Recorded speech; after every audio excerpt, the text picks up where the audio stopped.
So yun po, what's up mga Dabarkads, mga kabiyaya, isang mabiyayang araw po sa ating lahat. Welcome back to my YouTube channel, J. Guevara TV nga po pala, isang TVG defender at reactor ng mga viral issue na nagaganap dito sa Pilipinas.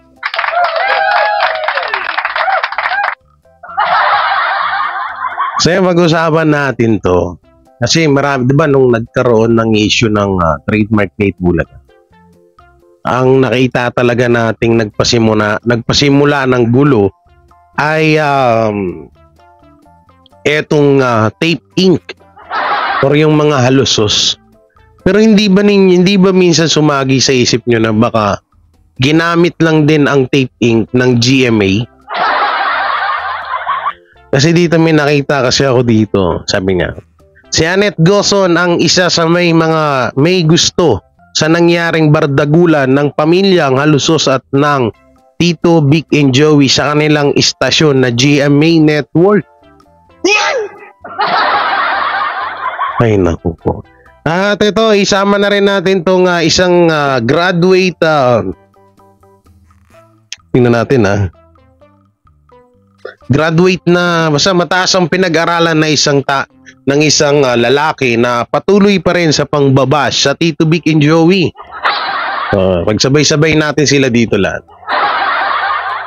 So yun, bago natin ito simulan, don't forget to like, share, comment, and subscribe sa ating YouTube channel at pakipindot na lang ng bell button para lagi tayo updated sa ating mga video araw-araw. Tayo mga Dabarkads, no, please don't skip ads para po sa ating sa ating pagtulong po yan, no. Bali, hindi lang ba tayo basta reaction, kami po ay nagcha-charity sa abot ng aming makakaya. Nagtumutulong po kami sa ating mga kababayan na kapos sa pamumuhay.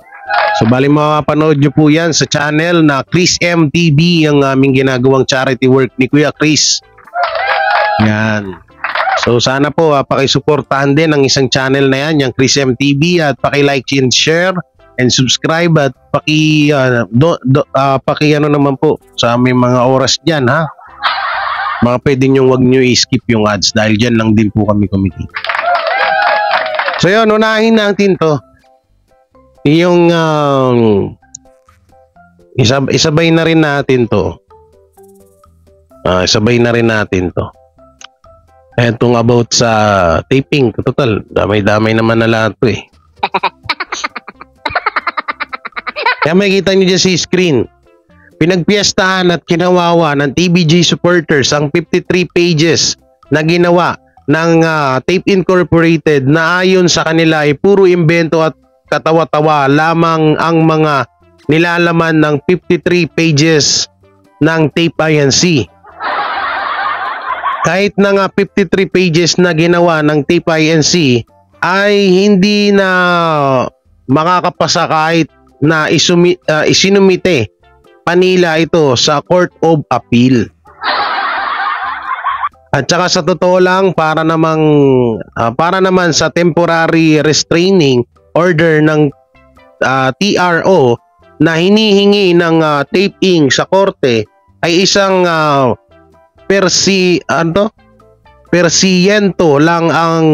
isang presyento lang ang tansya ng tape ink. Sa temporary restraining order ng TRO pa lang ay tagilid na ang Tape Incorporated. Diyan wala na pong matatanggap na TRO ang tape ink. Para naman sa mga imbento at katawa-tawang 53 pages ng tape ink, ang sabi ng iba, 53 pages na ginawa ng tape ink ay parang galing sa libro ng grade 1 textbook. Grabe naman yun. Ang sabi ng ibang 53 pages na ginawa ng taping ay nagmumukhang Twitter ang laman nito. Ginawa ng taping ay itsurang comics daw ang laman nito. Ano yun? Hindi ko alam yun yung 53 pages na yan. Ano ba yan? Ano yan? Comment nyo nga dyan. Kaya ako naman to binasa kasi sabi ko, ano to? Parang ngayon ko lang to nalaman. Ano yun? Ano yung pages na ginawa nila? Ano yung parang doon nila sinasalaysay yung tunay na pangyayari or kwento, ganun ba? Kalukuhan na naman ata to. Eto, malay naman natin mga Dabarkads na ang 53 pages na ginawa ng Tape Incorporated ay baka ipapabook bidding panila sa isang printing shop. Kung meron namang pambayad ng taping sa pagpapabook bidding ng kanilang katawa-tawang pages na printing shop, nagmistulang Chinese tennis na ang 53 pages ng Tape Incorporated. Social naman ha. So ayan no. Ano masasabi dito mga netizen? Tawanan na naman siguro to. Tape palusos, drama pa more. Di kailangan mahaba ang kwento, importante yung pinagsimulan mismo ng history ng TVJ. Itbulaga, baka naduling na yung Court of Appeal sa haba ng binasa nila. Hinihika lang, di natapos ang magbabasa. Yari kayo alusos, baka tutot.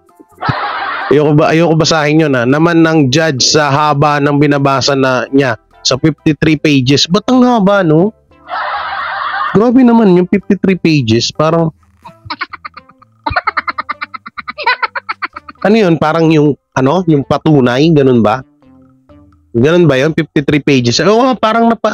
Parang napanood ko nga to, parang narinig ko to na ito yung pinagyayabang ng mga vlogger sa kabila na bakit daw ang TVJ wala daw 53 pages. Ito ba yun?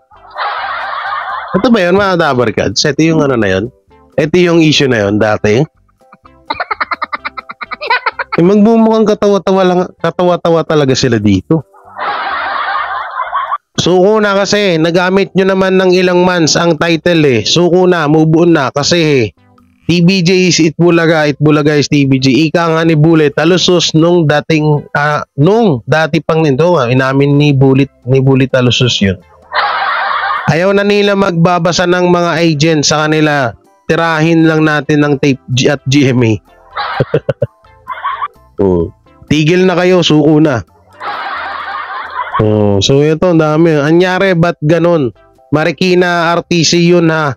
Appeal. Sige, right nila, pero grabe talaga. Need nila study backbone. Pero pag mamayari yun ng TVJ, making something out of nothing talaga. Tama naman. Solid basahin nyo. Sa pa na. Bakit pa kasi ayaw nilang bumigay? Suko na. Sila ganyan talaga. Pag hindi sa'yo, hindi nyo makukuha yan. That's true. That's very, very true. Suko na kayo. Wagi talaga ang TVJ. Hindi ko na yung 53 pages na to. Nagulat ako, no? Grabe pala. Ito yung narinig ko kay sino ba tong vlogger na to? Narinig ko to kay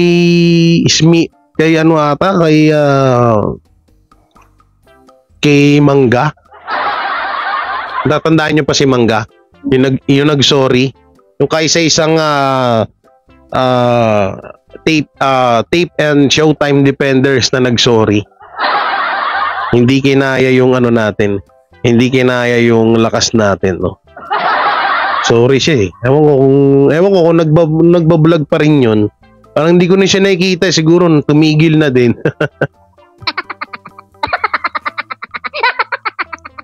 So ito, puntahan naman natin tong isa sa mga basher, no, na palaging nambabash sa Tito Vic and Joey. No, ito puntahan natin. Ito pag-usapan natin to. Mga Dabarkads, partida, ito po ay tapos ng pag-aaral. Dito natin mapapatunayan na hindi lahat ng may pinag-aralan ay nasa katinuan na utak or pag-iisip. No, minsan yung mga walang pinag-aralan, yung pa yung may dunong. No, kaysa dito sa mga nakatapos na to. Ito, basahin natin. Ito ang may-ari ng FB page na Tutot. Ayoko sabihin kasi baka sumikat lang eh. Buong pangalan nito ay si Raymond De Luis at isa ito sa Tape Defender. Tape Defender ka pala. Ang balak ng taong ito ay pagbantaan ng buhay ng isa sa TBJ defenders. Sino? Sino pagbabantaan buhay nito?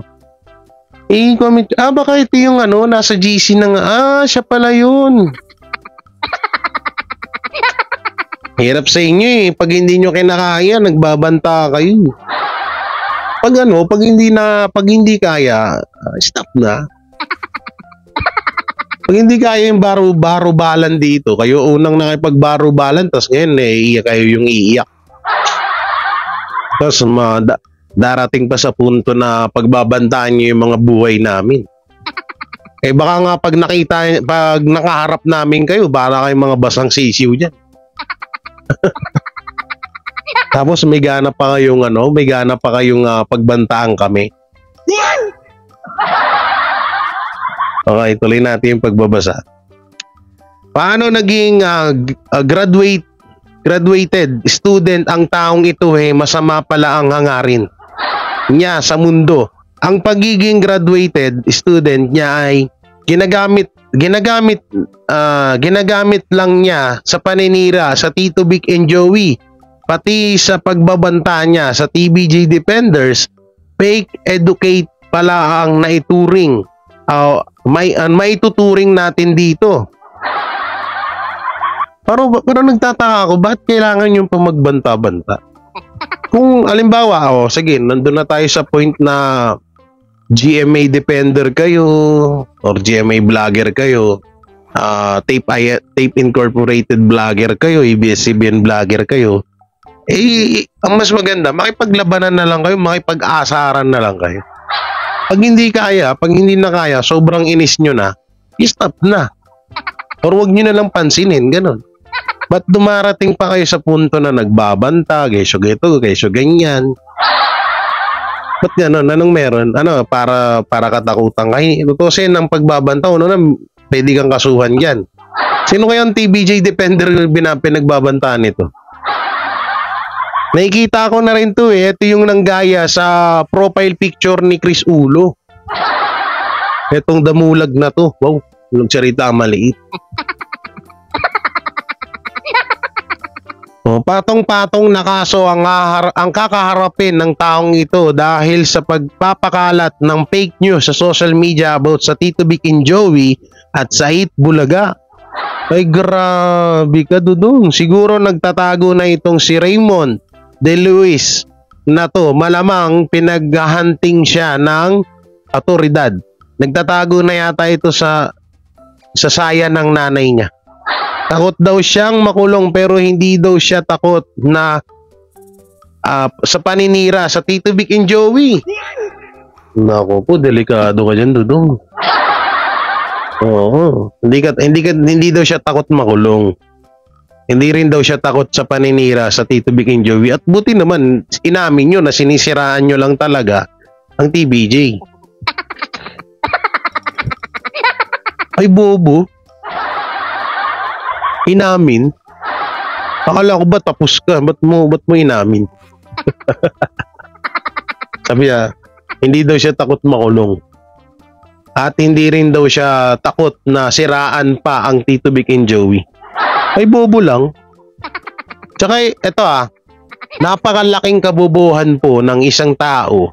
Napakalaking katangahan po. Napakamaling gawain niya or pananalita niya. Yung magbabanta ka sa isang tao na idadaan mo sa social media. Tsaka kung talagang matapang ka, ba't ka pa magbabanta? Diretsuhin mo na. Puntahan mo.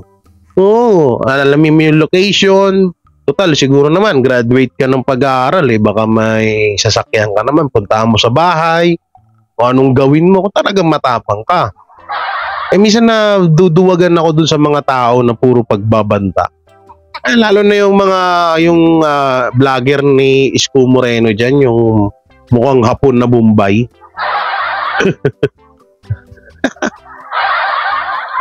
Yung mukhang hapon na Bombay dyan, na alam mo yon yung tipong puro siya pagbabanta sa akin, kesyo gito daw, kesyo ganito, kesyo ganyan.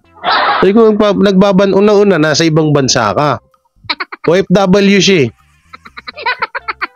Paano mo pag nagbabanta ka, nandiyan ka sa ibang ibang bansa? Uwi ka ng Pinas. Puntahan mo ako dito sa bahay. Oo, sa lugar ko. Doon tsaka ka magsalita, doon bibilib ako sa'yo. Tapos pagpunta rito, nangingilang pala sa akin ng sorry, no? Yun yung mahirap dun. Ay, naku. Ewan ko, nakakaduwag po itong mga ganitong sayang yung pinag-aralan mo, may tinapos ka pa naman, no? Tapos ganyan-ganyan lang yung atupagin mo. Sayang naman yung pagpapaaral sa'yo ng magulang mo kung ang magiging papel mo lang dito sa mundo ay mangbash sa Tito Vic and Joey. Sayang naman yung paghihirap ng magulang mo, pinagtapos ka ng pag-aaral tapos manglalait ka lang. Manghahamak ka lang ng ibang tao. Tapos may pagbanta-banta ka pa. Ay, naku po. Ito yung mga comment ng mga netizen, no? Bad yun, manira ka ng ibang tao para ka na nun walang tiwala sa sarili mo. Totoo yan. Lumabas na parang wala kang pinag-aralan sa ginagawa mo, Raymond De Luis. Kasi mapanira ka ng kapwa mo. Legit dabar ka ako since binuksan ng Itbulaga. Thanks TVJ and TV5. Wala. May napindot ko. U-turn ka Raymond De Luis. Pwede ka pa magbago. Your can be used for good. Yung basahin yung puro English. So sa Tagalog lang. Dapat magsisi ka na sa ginagawa mo sa Dabarkads namin na sila Tito Vic and Joey para hindi ka na maparisan ng iba. So, tama naman. Good luck na lang sa'yo, Raymond. Magpakabait ka para bless ka ni Lord. Wala pong mararating kapag ang tao masama ang puso. Sabi ni Levita, gago pala ito eh. Isa sa mga angkan ng mga tambaluslos. Huwag kita makikita, yari ka sa akin, kakatayin kita parang baboy ugali mong hayop ka. Sabi ni Ma'am Tessie Pinaplor, kakatayin kitang parang baboy. Oy, sasaktan naman ako, huwag naman gan. It's so hurt naman. Grabe yung brutal ni Mami, kakatayin niya daw. Huwag ka magpapakita sa akin, kakatayin kita. Ay, grabe naman. Parusahan ng taong yan, ginagawa niya ang hindi maganda. Tigas ng mukha, sayang pinag-aralan, kikita ka lang para magbago ka na. Yan talaga ang tao. Bayaran, hindi takot sa taong sinisiraan niya, pero takot siyang makulong. Ibig sabihin, dumidede pa ito sa nanay niya. Ang hard naman nun. Graduate ka na ng college, tapos dumidede ka pa sa nanay mo. It's so hard. Hard dun ha. Ang tindi ng banat dito ni Jaime Castillo ha. Siguro pag lumakad siya, naiwan niya ang kanyang bag, bayag sa bodega. Para hindi niya maramdaman na nanginginig na ang kanyang bayag. Parang bulok na mangga ang mukha niya.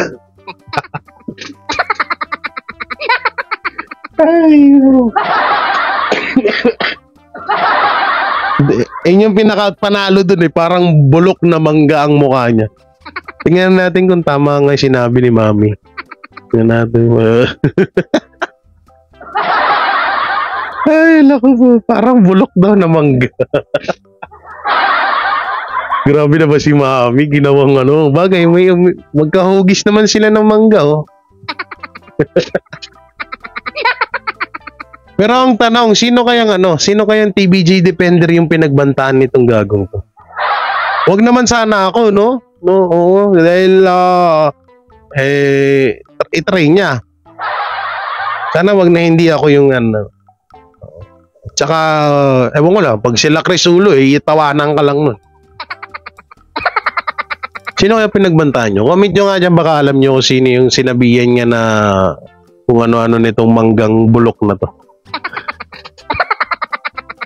Hindi kasi ako makatawa ng malakas. Gusto kong tumawa ng malakas pero ang sakit ng lalamunan ko. Eh, ubo-ubo pa kasi ako. Natatawa ako doon sa ano, mukhang manggang bulok.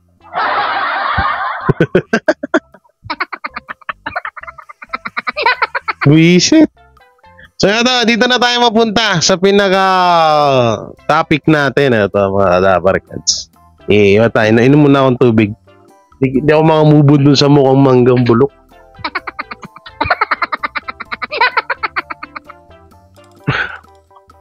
Minsan yung mga may mga edad na talaga yung mga brutal magsalita.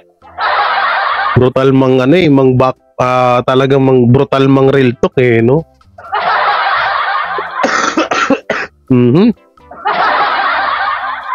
Nasaan na yan ito? So ito na sabi ni Solid TBJ Legit Dabarkads Fighter Authority. Si Annette Gozon ang Vice President ng GMA Network. Kagustuhan din ni Annette Gozon ang nangyaring sabong ng pamilyang Halusos at ng trio na sina Tito Vic and Joey. Puro kasinungalingan ang mga naging pahayag ni Annette Gozon sa isang interview sa araw ng pag-alis ng Tito Vic and Joey sa taping at sa GMA 7. Hindi totoong naging pahayag ni Annette Gozon na pinipigilan nila ang pag-alis ng TBJ at ang Legit Dabarkads. Eh parang totoo naman tong sinasabi ng page na to na hindi rin daw totoo ang na pinipigilan. Kasi yan. Hindi naging pinipigilan nila ang pag-alis ng TBJ. Diba may interview sa inyo, Master, kay Julius Babaw na na text or oy hi kamusta kayo diyan? Diba parang wala silang paramdam kaya parang nagalit nga sa kanila ang TBJ na parang hindi man lang daw sila kinamusta. Tapos napanood ko nga hindi ko kasi naalala ko nga yung interview niya kay Boy, kanina ba yan? Sa niya ba interview? Nakalimutan ko kay Boy Abunda ba? Or mismong post nila. Hindi ko alam kung saan post yun, pero sinabi nga nila na pinipigilan daw nila yung GMA ang TBJ sa pag-alis. Pero maririnig nyo sa TBJ diba, parang hindi nga sila kinamusta. Ito pa Hindi rin totoo na ang naging pahayag ni Annette Gozon na hindi daw kumakampi ang GMA sa mga alusos. Bahala kayo. Unti-unti naman na namin nakikita na kampi talaga kayo dun Ang katunayan niyan ay yung si Annette Gozon ay bukod ng ubod ng pagkasipsip at feeling close sa mga halusos. Wala na tayong pakialam dun Yan ang nakasira sa image ng GMA 7 ang pag-entertain ni Annette Gozon sa mga halusos. Oo nga, totoo yan. Sabi niyo totoo sin kung talagang halimbawa na totoo yung sinasabi nila na nasa gitnaan lang sila. Alam niyo dapat binigyan nga nila ng advice tong Tape Inc. Na ibalik niyo na yung trademark sa Tito Vic and Joey. Magsimula na lang kayo ng bago para mas maganda yung dating ng show nyo. Diba? Pero wala man tayo na ganun Parang hindi naman nila ginawa yun Tapos proud na proud pa, nagpipicture-picture, ganyan. Diba? Pinapakita talaga nila sa tao na naging bias sila. Naging hindi sila naging neutral or naging lang sila, naging one-sided. Tikom naman ang bibig ni Annette Gozon na nawala na ang title na Itbulaga sa taping at GMA 7 dahil nabawi na ng TBJ ang buong buo ang titulong Itbulaga. So ito tingnan natin dito yung mga komento. Yan. Ako ang pinapanood ko yan pala. Yang GMA walang utang na loob, nakilala lang sila nung lumipat ang TBJ sa GMA. Hindi nga sila kilala noon nung panahon na yun. Alam nyo, ito napakalaking totoo po itong sinabi ni Paz Velasco. Kasi ang kilala talaga noon, wait lang. Mas nauna ang ano, no? Mas, diba, RPN 9, ano pa ba sunod? RPN 9, ABS-CBN, tapos GMA, no? Tama ba ako? Comment nyo nga dyan. Hindi, sa totoo lang, ang napakalaking utang ng loob ng GMA sa Tito Vic and Joey. Dahil yan ang kauna-unahang na nagbigay sa kanila ng pinakamalaking kita sa lahat ng hinawakan, sa lahat ng nandyan sa GMA na yan. Una sa kita pa lang at sa pagiging kilala. So, totoo, ako dito, sangayon ako dito sa sinabi ni Paz Velasco. Ito, tama nang lumipat sila sa 7 galing ABS-CBN, pumutok ang 7. Ayaw nga, no? So, ibig sabihin, tama yung sinabi ko. Galing sila ng RPN 9, ABS-CBN, tapos itong GMA 7. Oh. Tapos now, di na binabanggit ang walang kinikilingan at pinoprotektahan. Nagkamali po kayo dyan kung nakilala ang TBJ.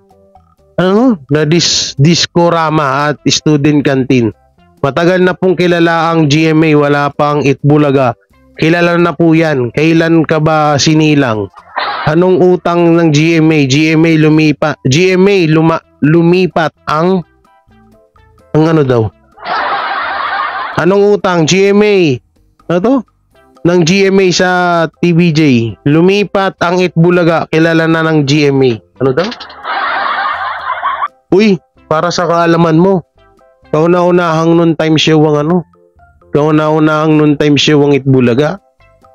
Tsaka sasabihin mong lumipat, di ba? O ito, sinasabi ni Dai Apruebo na nung lumipat daw itong TBJ sa GMA ay kilala na daw ang GMA noon.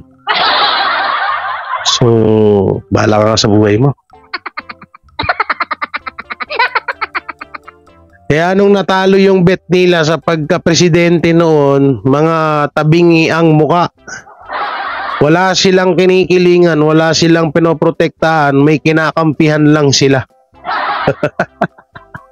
Ay, naku po, grabe, no? Alam nyo, sa totoo lang, kung isipin nyo maigi, kung pagtatagpi-tagpihin natin yung mga nangyari. Isipin nyo hindi kaya, ito lang ano naman to, parang hinala lang baga. Ang hinala ko dyan sa GMA na yan, hindi kaya ang GMA talaga ang nag-uutos sa Tape Inc. na makuha yung titulong Itbulaga para may sarili na silang noon time show?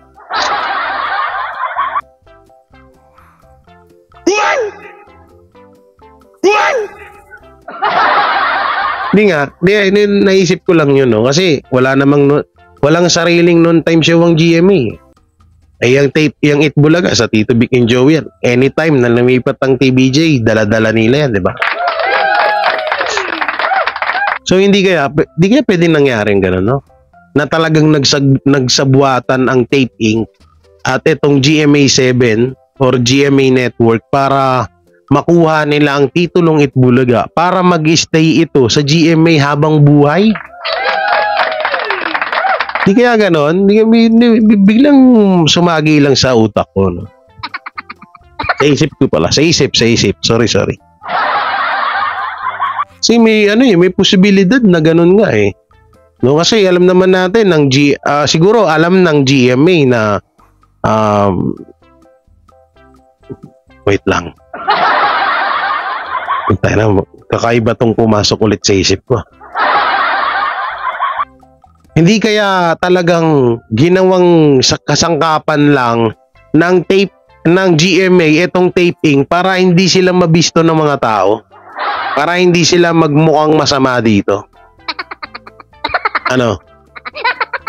Kasi alam naman nila na ang Itbulaga ay kilalang kilala na. Halos sa buong mundo nga, may mga tiga-ibang bansa nga ginay. Thailand, sa Singapore, di ba? Thailand at saan pa ba yung isa? Na ginaya nila yung Itbulaga. Ikaw ba naman, Kung basta-basta, kung hindi ka sikat na noon time show, gagayahin ka ba ng ibang bansa? Diba? Kauna-unahang ano yun. Kasi kadalasan dito sa Pilipinas, tayo yung nanggagaya ng mga show sa ibang bansa. Pero kauna-unahan na tayo yung ginaya ng ibang bansa. Yan yung Itbulaga na yan. Yung sa Thailand, sa Singapore ata yung isa na yun. Nakalimutan ko eh. No? Hindi kaya ano talaga? Biglang pumasok sa isip ko, no? Hindi kaya itong GMA ay ito talaga yung pinaka-ulo ng nangyayaring issue na to. Halimbawa, ito yung GMA. Inuutusan niya yung tape INC na kunin yung titulong Itbulaga. Tapos itong titulong Itbulaga, para pala to talaga sa GMA. Para magkaroon na sila ng sarili nilang noontime show.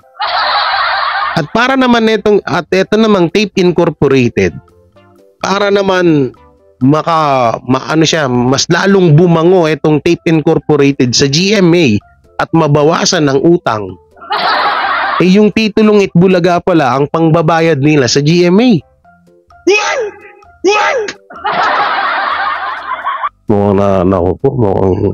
Ako biglang gumana yung pagiging Einstein ko.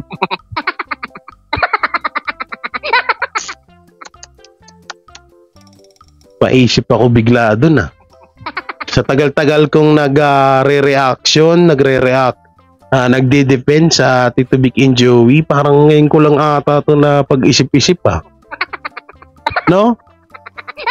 Pwede kasi mangyari yun na etong GMA7 ginawa lang pangharang sa mga basher, sa mga tao. Kasi wala namang tutusin, hindi naman sikat ang Tape INC. Naging kilala lang ng mga tao yan nung etong may issue na about trademark, di ba? Hindi kaya talagang sila lang yung pinront, sila yung ginawang front para pangsalo or para sila yung kamuhian ng mga tao. Ito, hindi ko kinakampihan yung tape Wala akong pakialam dyan. Hindi kaya sila yung pinront para sila yung kamuhian ng tao para ang GMA hindi sila mabisto sa kanilang plano na kunin nila ang trademark na Itbulaga. At kapag nakuha nila to, etong Tape Inc. babango yan sa GMA. So tapos may mga, di ba may utang ngayon na 800 million. Hindi kaya yung titulong Itbulaga na yan ay yung pangbabayad nila sa lahat-lahat na utang nila sa GMA 7?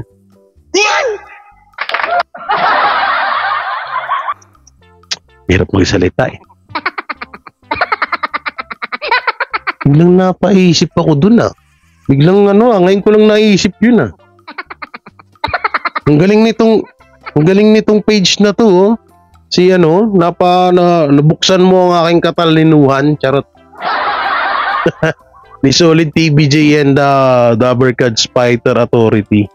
Ang galing, no? Biglang yung isip ko. Bago isip ko, bago buhay. Charot.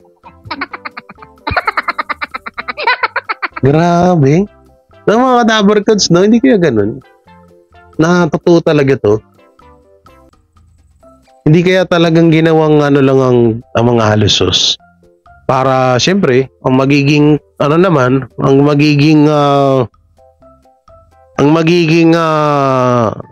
kapalit naman sa mga halusos ay yung siguro may siyempre pang lifetime na nilang hanap kitaan yun.